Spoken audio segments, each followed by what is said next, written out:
Good day, everybody. I'm Mike Skrypnek, CEO and founder of Grow, Get, Give Coaching. Enough about you. Let's talk about me. Okay, well, I'm not going to talk about me, but I want to talk about this thing that came to mind this week after receiving some marketing from another coach, in a local coach in the area. And, in business, if we're in business, we have to sell. Okay. There's no question about it. You have to sell goods, you have to sell products, you have to sell services. But everyone is also, in a way, we all have our kind of radar up and we're always suspicious of sales and sales pitches, right? At the best of times. But when you put yourself first, right, it's obvious to people that you care about yourself more than them, right? Or you care about your sales, or you care about your outcomes than you do about their outcomes. Your marketing material is one of the key touch points, and how you write matters. I always say words matter, but what you say and how you say it really matters as well. Recently, a local coach was marketing one of their offline programs to me, or in general. And, I signed up. Like most funnels and even ones I've used in the past, this free offer was intended to explain how they might help me and then move people to the next step to invest in a small offer or a larger one. Again, those are perfectly good. There's nothing new. It's a reasonable approach for sure. And I've done it, and everybody, a lot of people tend to do it in their online marketing. Now, here's the deal. I watched the free one. It was a decent course, and then it was a natural move into the next potential upsell. And I intentionally signed up for one of the courses, but then walked away. Like, I didn't complete the transaction, but by doing so, the walk away already should, in most cases, stimulate a response email. And so on purpose, doing that, I wanted to receive her follow-up marketing to find out what else she had to say. Because I think that when you buy other people's programs, you tend to learn a lot more about whether you're doing the right thing or not thing, what's out there, and learn about your competitors, learn about the marketplace. Well, a day later it came. The next day it showed up, and there's no confusion at all about what they wanted. They told me, in fact, she told me plenty. In fact, it appears that what she wanted was more important for her, right, than what her prospects would find helpful. And here's how you know. So this is one of the key messages, and this is a teaching point. This is not to berate or hammer on anybody. This is just a teaching point. So here's how I knew that that message was about her and not about me as the customer, a potential prospect. And that it was a marketing piece with about 355 words. It had 15 full sentences, and there's a salutation and a sign off.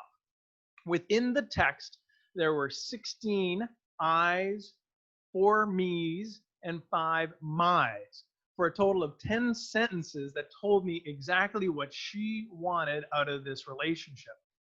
Sadly, there were only 3 you's and 2 we's, right? For a total of 5 times in just 3 sentences that she showed that she might have understood my needs. However, in fact, even 2 of those 3 sentences really were just telling me how she sent me something, and that program was for you, right?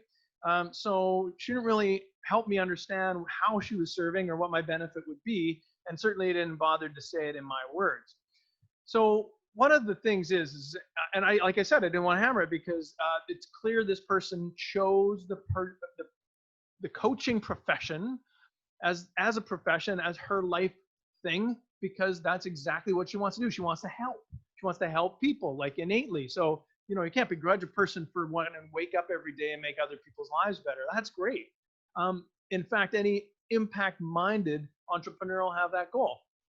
But the best way to repel people and give them doubt that you're in it for him. I mean, right now, in terms of the coaching world, we're all suspect. Like, everybody doesn't trust it because there's a new coach popping up all over the place. So I get it.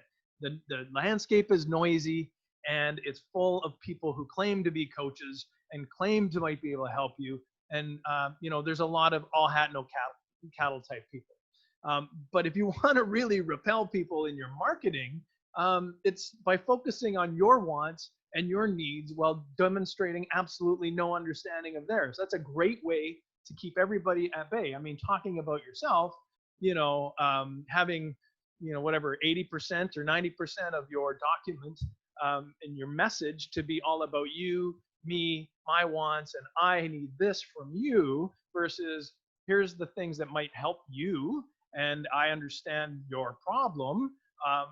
Those are helpful. Or we can find solutions together if only we do this. So there's the recommendation is have a quick look at your current or next marketing piece and try this exercise. Replace every I word or statement with you and change, with you being you, like me, and change every me to we, right? So replace every I statement with a statement about you, about the customer, and change every me to we or us. So just try to rework your words so it's less about I and me and more about you, we, and us. Okay? Then do this as much as possible every single time. In fact, you could even review your marketing to see that how many, you can do number counts, word counts rather, and find out how many times you referenced yourself versus your customer. And it's always helpful. Now, sometimes you're telling your own personal story, and maybe that's helpful. And it's difficult to stay away from, I did this and then I did that, right? But generally, if you're trying to move people to purchase, sell, or engage with you, then it's critical that you put yourself in their shoes, you speak in their language, and you understand that it's all about them and not you. They get it. You're in business to sell things and offer services. They're in life to experience, grow, and learn and get the products that make them happier and make their lives better, right? So it's all about them. So when you're marketing, it's actually all about them and not about you.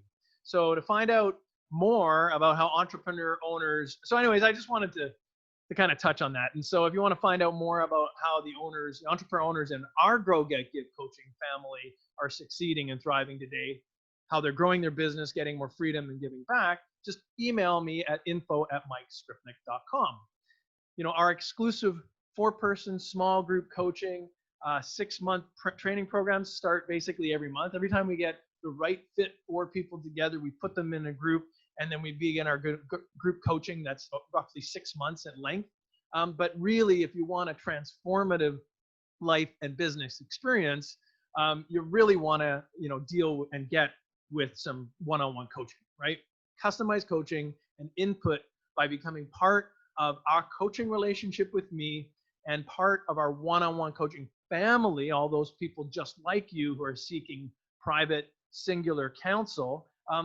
You can follow us on Facebook, YouTube, LinkedIn, or just check in at www.growgetgive.com for more information about how you can find me and we can start working together. So it's all about you and less about me. But if you want to have success, we can do it together. Anyways, I'll catch you next week on Monday, and I hope you have an amazing weekend. And thank you. Hope this Friday solution was good for you today and gave you some food for thought. So again, make sure it's about your customer and change your words because words matter.